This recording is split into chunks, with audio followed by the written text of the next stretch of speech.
Hey guys, thanks for joining us for this week's PB&J podcast, where myself and my sister Michelle will join you guys each week to talk about true crime cases and paranormal cases and pretty much anything else we feel like talking about. So buckle up and stay tuned each week for a new podcast. We hope you will enjoy it, and be sure to like, share, and subscribe where you can.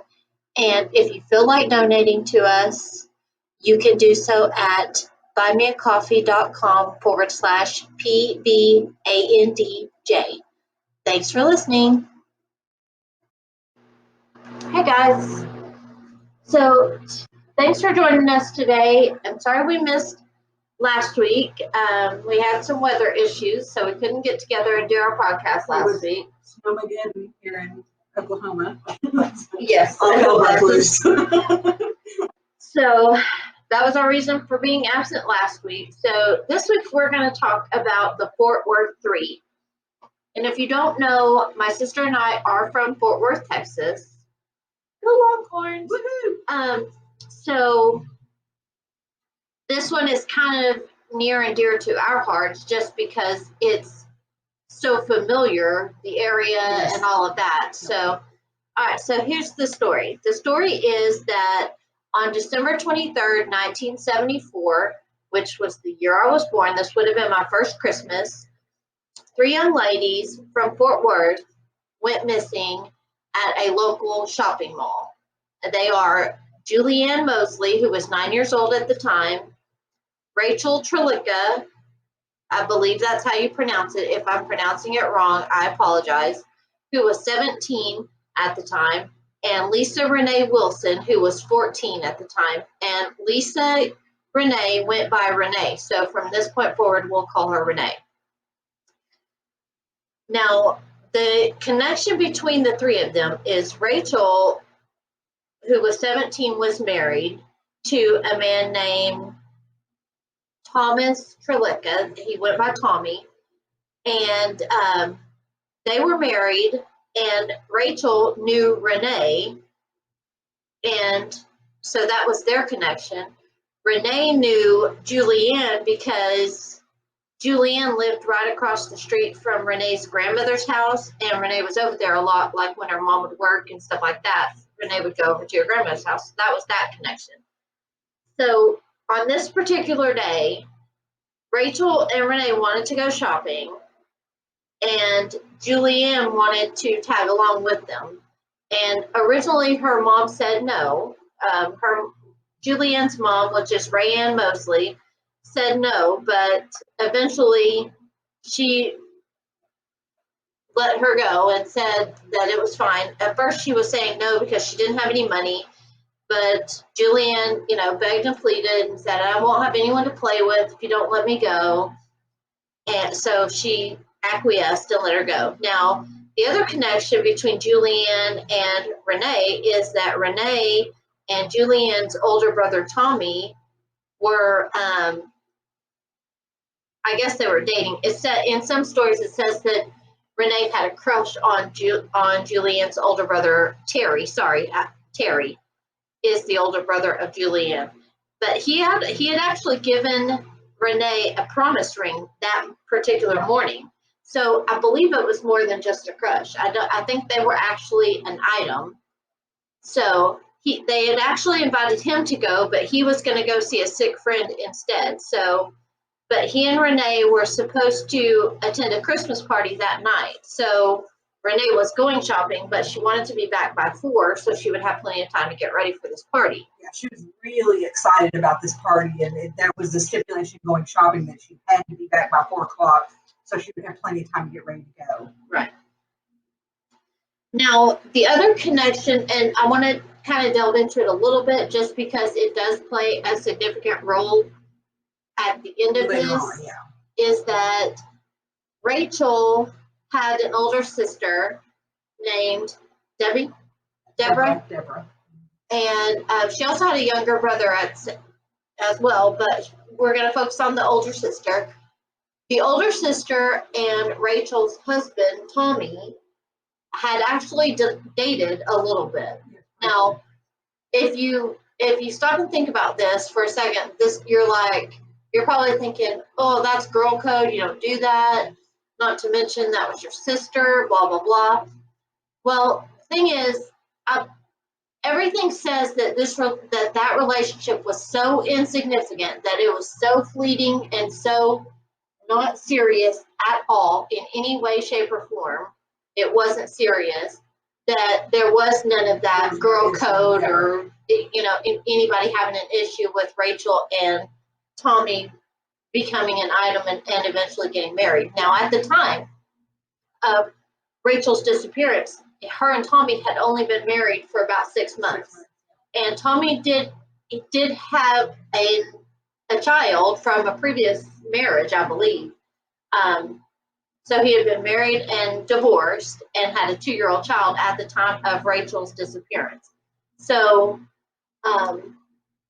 yeah, so that's an interesting connection there, and that'll play a part later on. But let's just chalk it up to the fact that we don't believe this relationship was serious. So there was no, that I can find, there was no animosity there that I can track down in any stories that I'm reading. That the older sister would have been jealous, or there would have been something going on behind the scenes or anything like that. So we'll leave that there for now. So I've read an article before saying that the older sister actually introduced the two, thinking that he would be a better match for her sister. So which would make sense. Yeah. So okay, so this is what happened that day. They were going to Seminary South, which at the time in 1974 was the place to be. It was a somewhat glitzy, upscale type mall. It was an open air mall. And they don't even have those nowadays. No, I don't. So I've never seen. And this had. And we're not talking about a shopping strip, which is when someone might say open air mall, you might think of a shopping strip. That was not how this was set up. This had fountains out in the middle of the courtyard. The courtyards were very pristinely done. They had outdoor dining seating. So it was like a hangout and a place to be. I remember going as a child during that time, and it was absolutely beautiful. And today, this Seminary South in South Fort Worth is now called La Grand Plaza de Fort Worth. So it's still there, but it's a predominantly Hispanic. Stuff like that. Yeah. So, okay, so they left their homes before noon, and they initially stopped at an Army-Navy store to retrieve some layaways that Rachel had. So then from there, they went to Seminary South, where they parked on the upper level of near the Sears. So there was upper and lower level parking. So they parked on the upper level near the Sears store. So eventually and from there, they are never seen again. No. Like, it's legit that simple and that complex. They vanished into thin air. They were gone. They were never seen again. There are some theories and stuff. And I will say there were packages. Their packages were found inside the vehicle, locked inside the vehicle that Rachel drove there. And not just the stuff they got on layaway, there were actually things from stored at the mall. Which was kind of what I didn't see anywhere where they said that, where it says like what packages were in there. But I mean, we know she picked packages up from Army Navy. So, but I've read places where they said that they knew they had been shopping at the mall because there were things in the car that indicated they had been inside the mall. Right. So, but it wouldn't have been uncommon to get packages, go back out, unload yourself. Yeah. And put your packages in the car. It was a very different time back then. You could actually go shopping at a mall and put your stuff out in the car and not worry about somebody. They had visible security, a lot of visible security. And they had actually been one of the things I'm sure you'll touch on it, they'd actually been seen with a security guard, Right. another security guard. So, sorry for the squirrel moment here, but my mail lady keeps going back and forth up and down the street. So anyway, we're easily distracted. But and it's Sunday, so somebody had said that a security guard at the mall said that they had seen them with a security guard going towards their car. Right. So when you get into the theories, I've got a little tidbit about that too. So I don't have a whole lot of theories, but one of the major theories I have that is up and around is that the girls simply just ran away. The parents actually protested this. They did not believe the parents would run away, not the parents. They did not believe the girls would have run away. And oddly enough, the day after the girls disappeared, which would have been Christmas Eve, 1974, Rachel's husband, Tommy, got a letter in his mailbox. It was stamped and everything, and the stamp had been canceled that day, or marked or whatever, postmarked or whatever, that for that day, the date of the letter being received, which was Christmas Eve.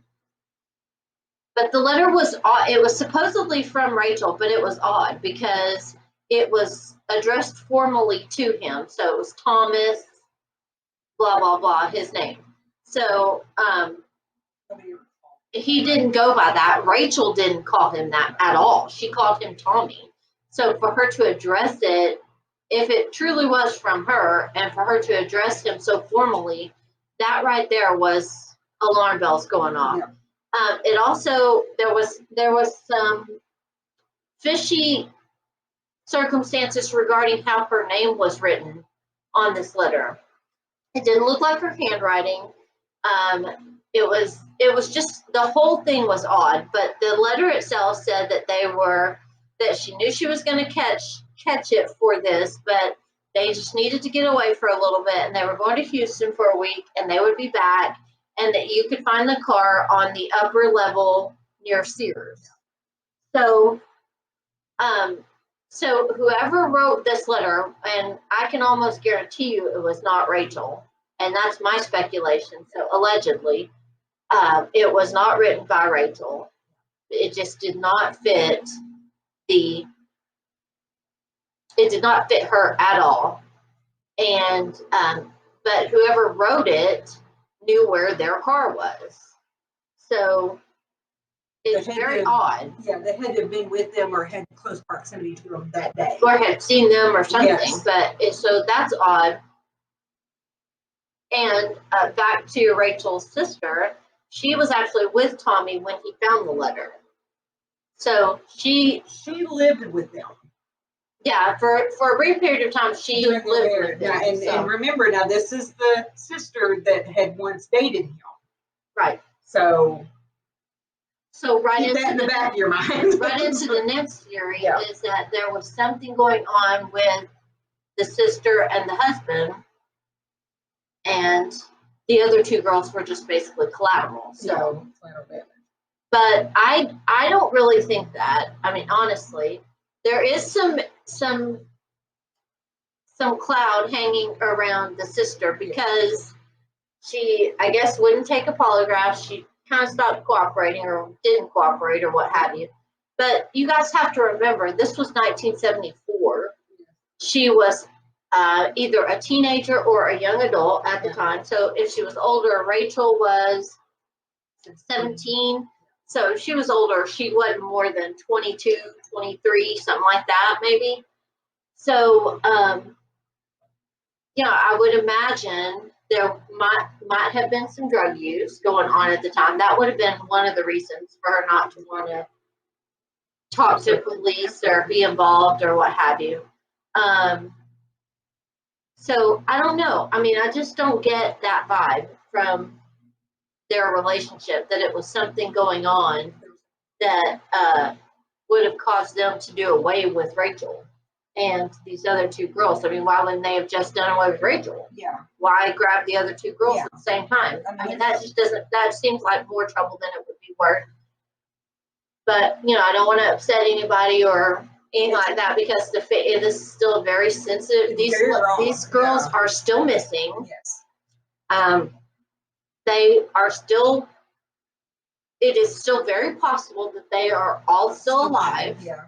Nothing's ever been found to make anybody believe anything other than that. Right. So. And if we're talking about, this girl was 17. Now, okay, so let's get into a little personal information here. Our mom was extremely young when she had both of us. She was less than 20 and had 2 children at the time, by that time. So if Rachel was 17 in 1974, then she would be around the same age as my mom is now, which she is 60, just early into her 60s. So she obviously could still be alive. The other 2 girls were younger than that, so they could still be alive. I mean, it's very possible that, and Rachel's younger brother, Rusty Arnold, believes that his sister is still alive and that something is just keeping her away from the area. And has never faltered from that. Absolutely, never faltered from that. And still actively is involved in this case and trying to get some answers and figure out what happened with his sister. Now there have been, along the way, there have been all kinds of, like, oh, you'll find them like private investigators or psychics, you know, anything like that. And fishy things have happened around this particular missing persons case. One, that the private investigator that the families of the girls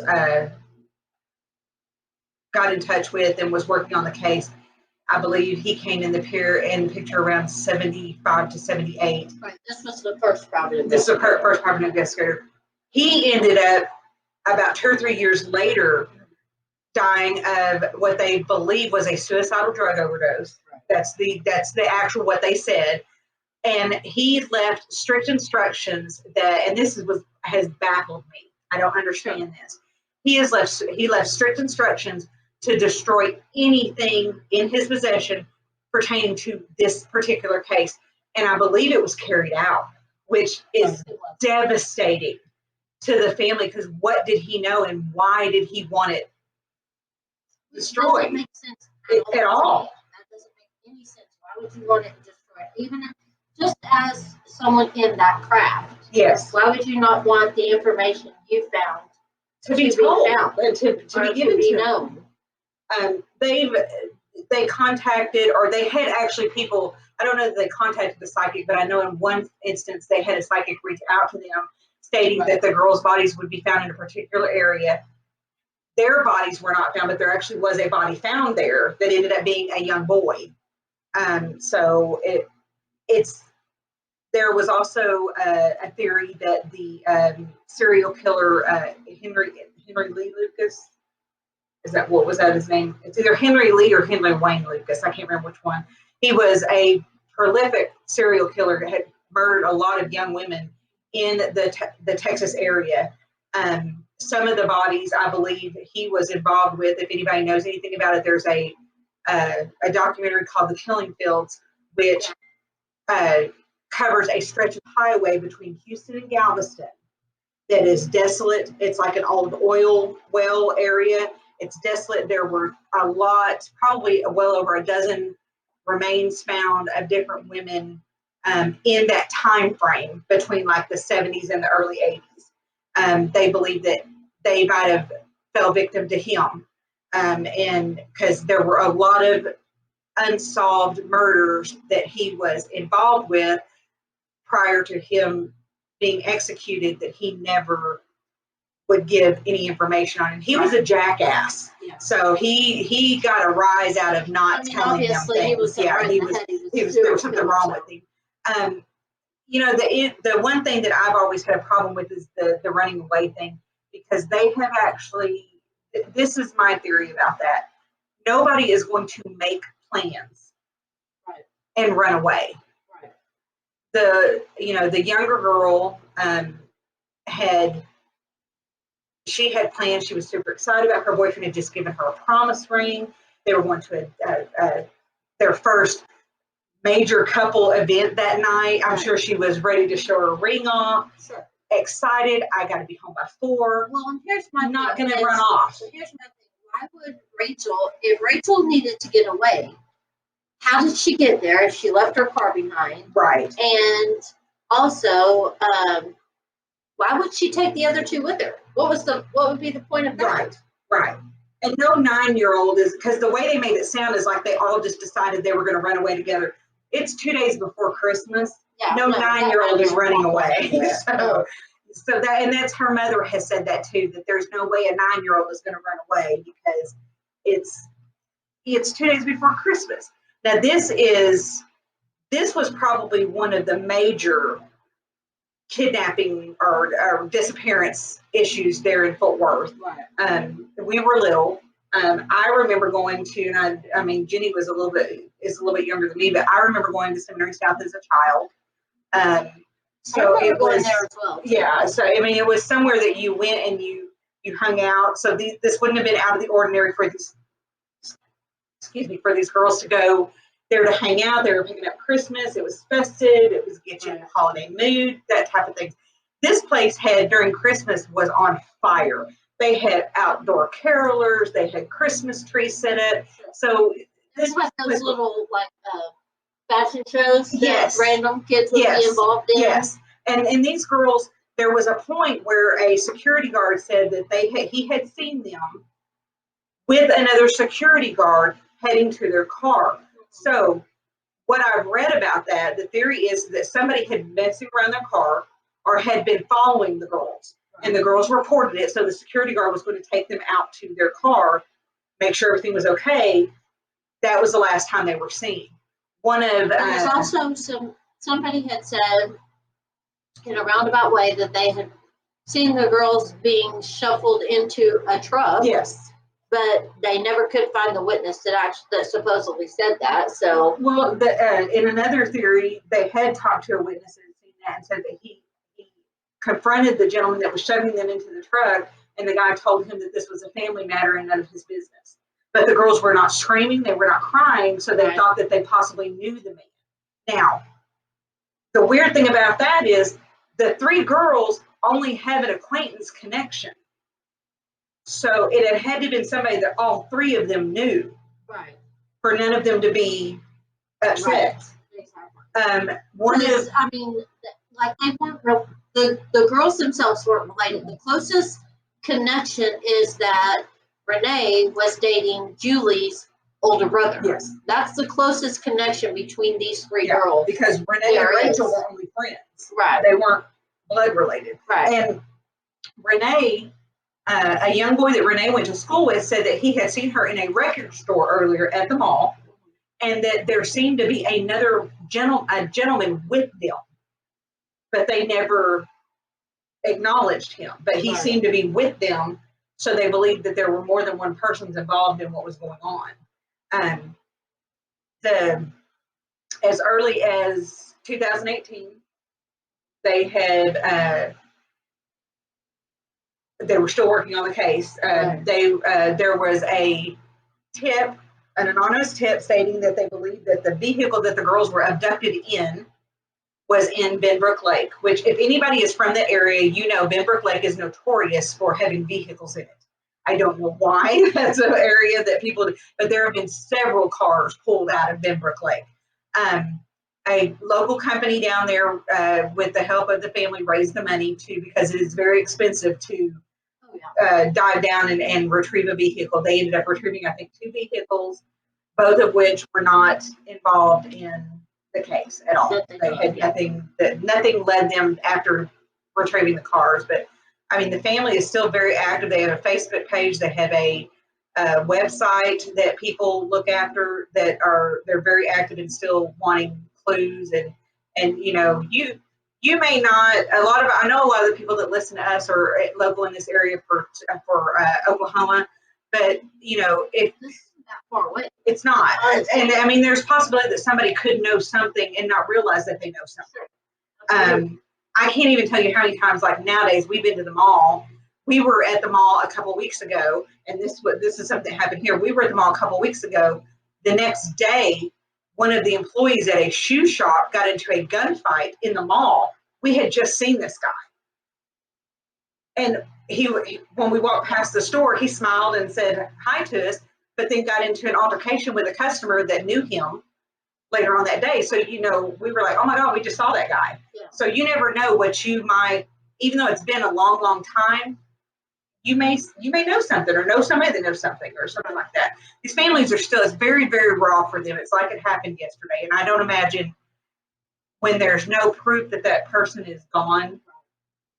I think that to me, as a parent, that would be the hardest thing, because they are still young enough that their parents are still around. These families are still living, you know, they're not dead and gone or anything like that. So they're still living with the fact that these girls are just gone. They're not. No trace. There's no trace. There's no evidence of them being gone. There's no evidence of them being alive. So I would imagine, you know, to live with what ifs, you know, the fact that they could still be alive. You know, let's talk about the girls that were abducted in what was it, Illinois, that were held captive for years and years and years. Yes. I mean, there are several noticeable. Girls that were in the house. Yeah, there are several notable ones that, you know, it happens. It's not unheard of. And as a parent, I would think I would cling to that, to the possibility of something happening to them and them still being alive somewhere. So, I mean, the bottom line to this is still a case that's open. I don't know how active it is, but it is still open. It may be cold at this point, but it is still an open case. If you know anything or you think you know anything, you are always welcome to call Crime Stoppers or call the Fort Worth Police Department about these girls. And, you know, let's just pray that the family gets some peace and some closure.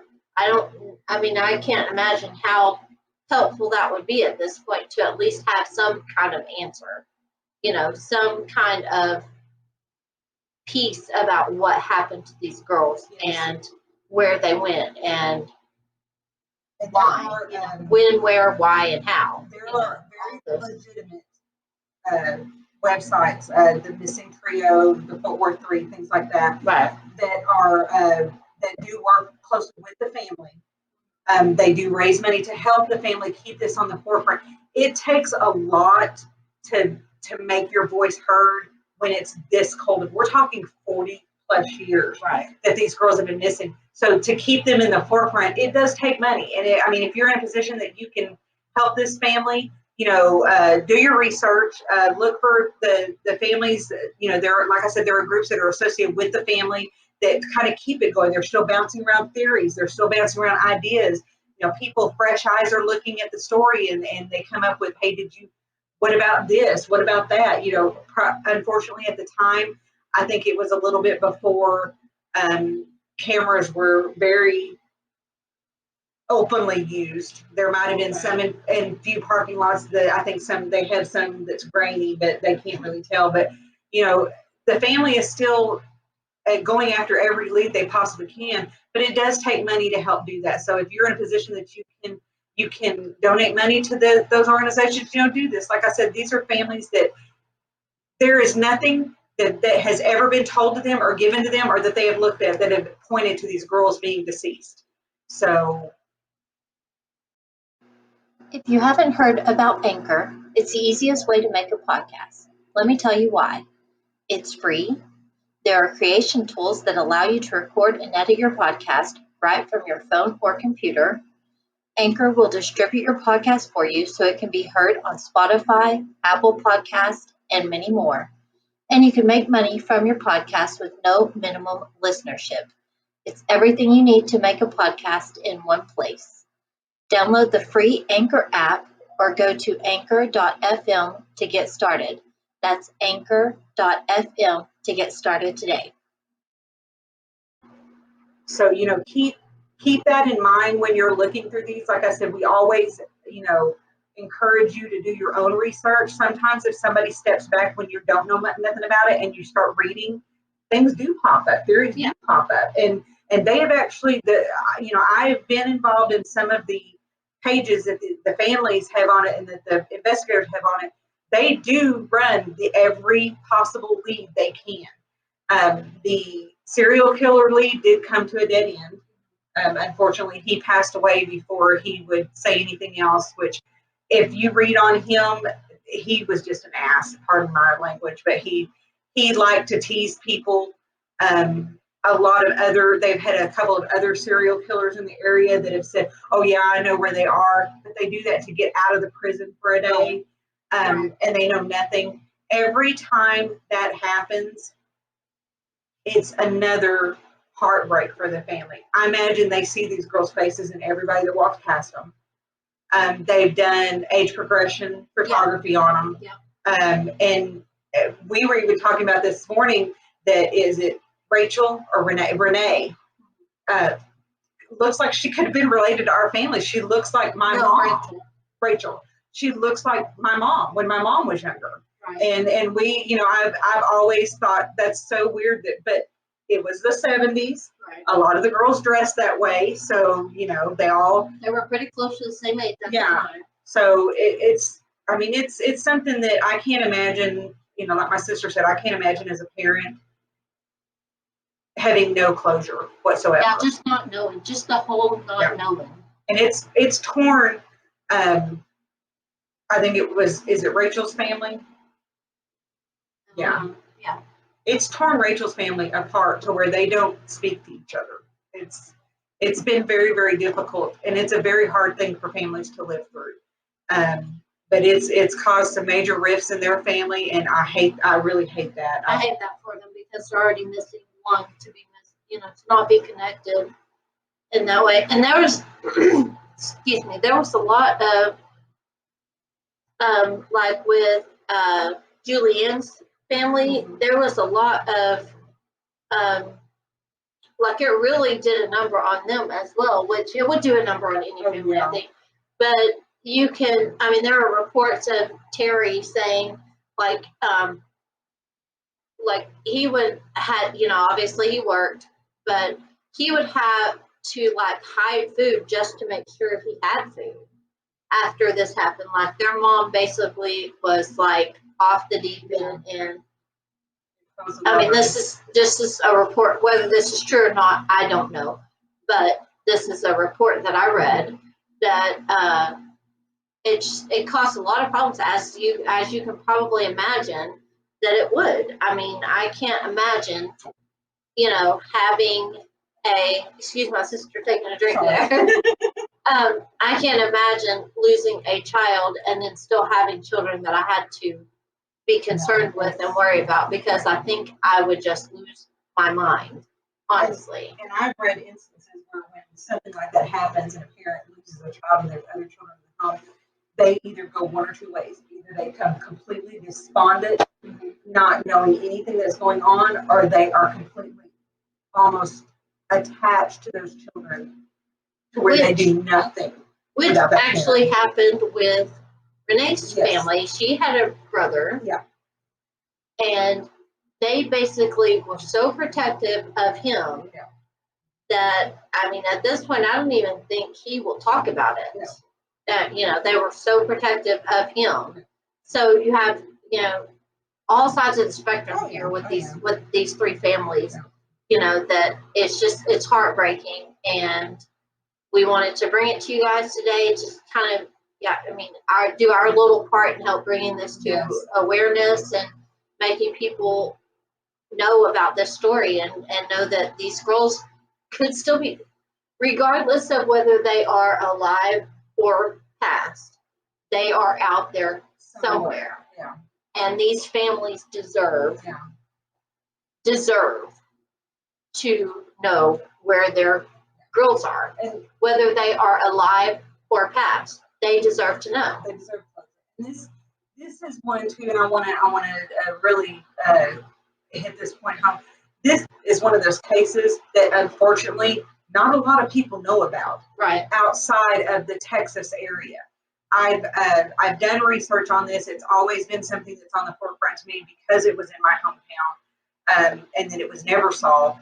It's hard for me sometimes to fathom somebody disappearing without an absolute trace at all. And these girls basically dropped off the planet. Right. There was nothing that they found that led them anywhere. Everything they got was a dead end. So, and we're not from the area. We are from Fort Worth. Yeah. We are from where this happened. Yeah. We lived close to Seminary South. We went there a lot. Yeah.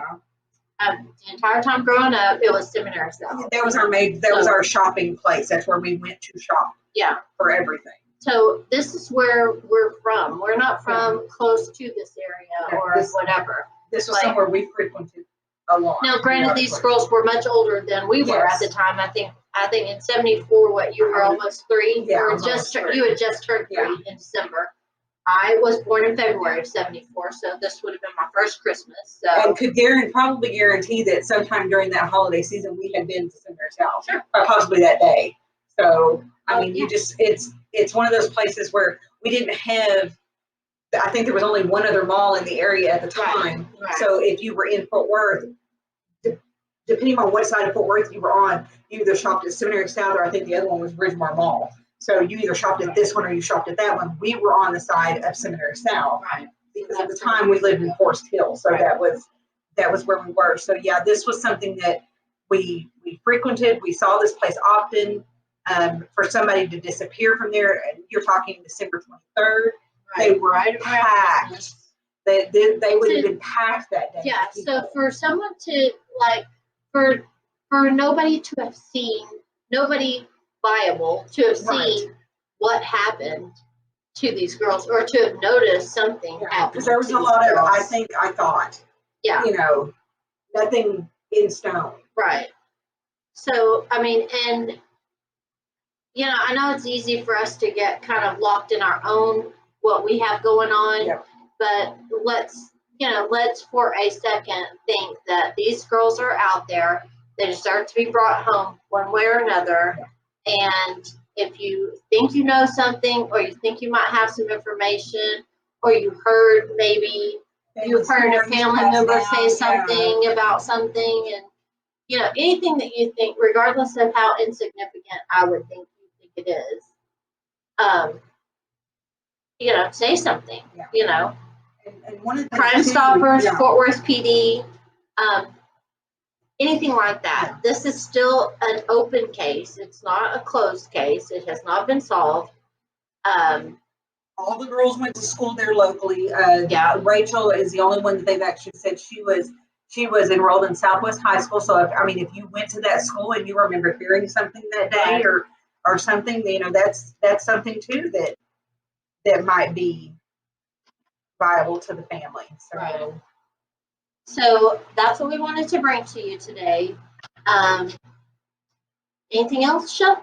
No, but I do want to say nothing else about the case, but I do want to say that I hope that everybody that's listening, I hope you guys are doing well. We fared pretty well during this past snowstorm. I know a lot of our family members in Texas were without power for quite some time. Our mom and dad were without power for about 3 or 4 days before theirs came back on. Our aunt that lives in South Texas, her power just came back on yesterday. So, if you guys are in an area where you're having issues with power and water, our hearts go out to you. We've been dealing with that situation. We're going on day 4 with no water at our house. Thankfully, we only lost electricity for a couple of hours, but I think my sister, you got through it pretty well and not having any problems out here. But really. Knocking on wood, because hopefully. Here, anybody that's from the Oklahoma area knows that we're not out of the clear until spring break. Right. So we got a couple more weeks to get to that, but hopefully today's podcast finds you well and warm and in a good situation in your household where you can, have electricity and have water and our thoughts and prayers go out to those that don't, and just kind of, keep in mind that, you never know what the person next to you is going through, and try to have a smile on your face and it doesn't cost anything. Absolutely nothing to be nice to somebody. So just remember, you never know what the person next to you is going through, and a smile might save their life, and that's an honest truth. Yeah. So keep your kids close and give them a hug. Don't ever let a day go by without telling the person that you love them, because you are never promised tomorrow. This family, I know, wishes to God they had that second chance to say something. So hug your family members, tell them that you love them, keep yourselves well, and I guess that's Stay tuned next week. today. Yeah, we'll see you guys next Sunday. Bye. Bye. Well, that's all we have for today. Drop by our Facebook page and let us know what keeps you up at night. Bye, y'all.